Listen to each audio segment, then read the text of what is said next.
I'm Rochelle and I'm a second year law student, and I'm going to be running the Vitality North London Half Marathon on Sunday 30th of March in aid of bowel and cancer research. So I just wanted to talk to you a bit about why I'm running and why I chose that particular charity.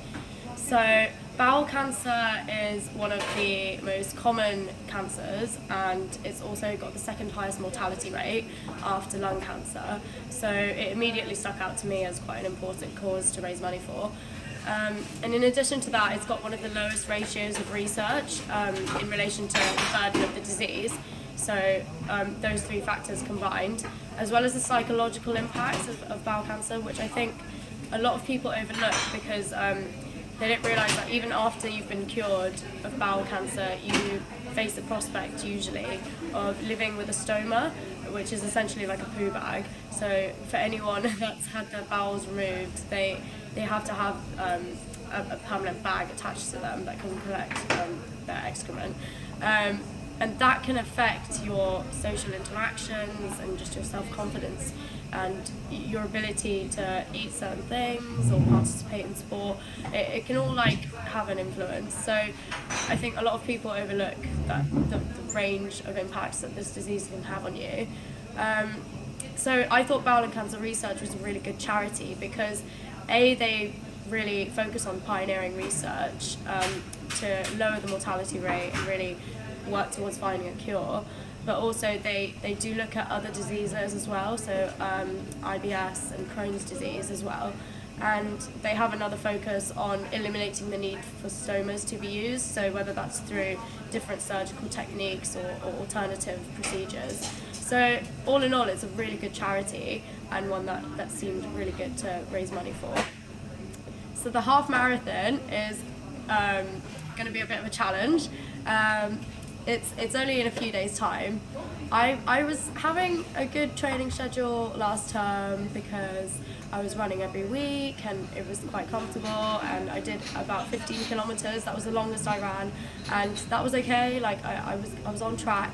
But I play rugby, so injuries are sort of an expected thing. They can happen, and I got injured late November.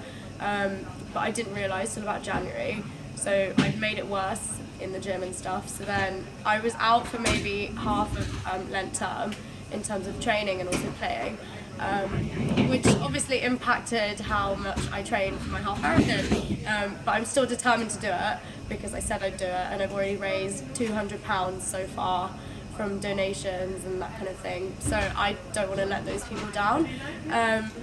So it'll be interesting because I went on my first run a couple of weeks ago and that was a bit of a challenge, but I'll just have to eat loads of carbs the night before and just hope and pray that it's all going to go well, but it should be fine.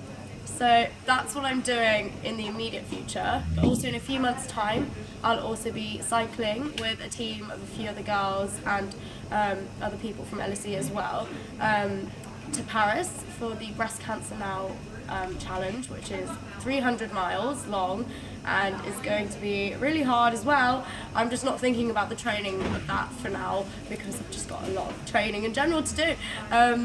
But that should be really fun. I think the biggest challenge with that is raising £900. We each have to raise £900 if we want to take part. And that's quite difficult to do through just donations alone. So we've had to think about alternative methods.